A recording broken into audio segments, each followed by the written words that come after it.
Hello বন্ধুরা, welcome to my channel. তো বন্ধুরা, শীতের আমেজ পড়ে গেছে। বন্ধুবান্ধব বা ফ্যামিলির লোকজনকে নিয়ে কিন্তু পিকনিক করা যেতে পারে। তো বন্ধুরা, অনেকে হয়তো তোমরা ভেবেও ফেলেছো বা প্ল্যানিংও করে ফেলেছো। ঠিক সেই কারণে কিন্তু বন্ধুরা, আমি যে জায়গাটা তোমাদেরকে দেখাবো, সেই জায়গাটা কিন্তু খুবই সুন্দর। তো বন্ধুরা, সম্পূর্ণ প্ল্যানিং করার আগে বা তথ্য জানতে ভিডিওটা সম্পূর্ণ দেখুন।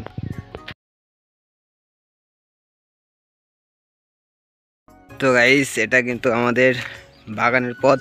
বিল থুয়ে কিন্তু এই পথ ধরে যেতে হবে, বাড়ির থেকে বেশিক্ষণ। তো বন্ধুরা, একটা পিকনিকের জায়গায় মূলত যা যা লাগে এখানে কিন্তু সমস্ত কিছুই আছে। আর এখান থেকেই কিন্তু বাজারটাও আমাদের বেশি দূরে না। বাজার মূলত বন্ধুরা, একটা পিকনিক স্পটে যা যা লাগে সবই এখানে আছে, সবই এখানে আছে।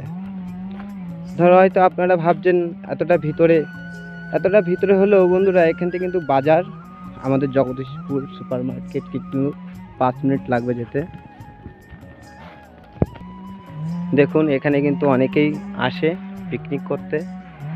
আর আপনারা যখন আসবেন তখন কিন্তু এই ঠাকুর গাছে কিন্তু পুরো সবুজ হয়ে থাকবে। এখন হয়তো পত্র মোচন হয়েছে বলে পাতা নেই। আর দেখুন, একটা দ্বীপ, মানে একটা জলাশয়, ভুল হয়ে গেল, একটা জলাশয় আমরা বলে থাকি, এটা বাওর।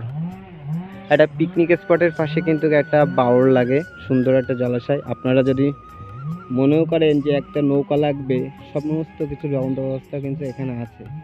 নৌকায় করে এপারে ওপারে যাবেন, ঘুরে ঘুরে বেড়াবেন, ঠিক আছে। এই সাইডে কিন্তু একটা লেবু বাগান আছে, আপনাদের লেবু টেবু লাগলে লেবু টেবু নিতে পারবেন। তারপরে এই সাইডে তো বললাম, ছবি তোলার প্রচুর জায়গা আছে, ছবি তুলতেও পারবেন। তখন সর্ষের ফুল ফুটে একদম হলুদ হয়ে থাকবে সারা মাঠ জুড়ে, তখন আপনারা ওখানে ফটো তুলতে পারবেন। এখানে কিন্তু ফটো তোলার অনেক ভালো সুন্দর জায়গা আছে।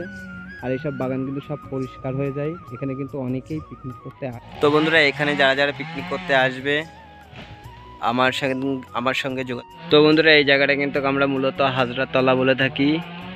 চড়ক পুজোর সময় যে রাত 12টার সময় ভোগ আমান্য করা হয়, এই জায়গাটা কিন্তু খুব ফেমাস জায়গা। এখানে কিন্তু অনেকেই কিন্তু পিকনিক করতে আসে। আপনারা মন চাইলে এখানে পিকনিক করতে আসতে পারেন।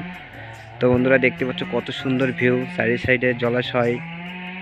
একটা পিকনিক করতে মূলত যা যা লাগে এখানে কিন্তু সমস্ত কিছুর বন্দোবস্ত আছে। তো আপনারা পিকনিক করতে এখানে আসতে পারেন।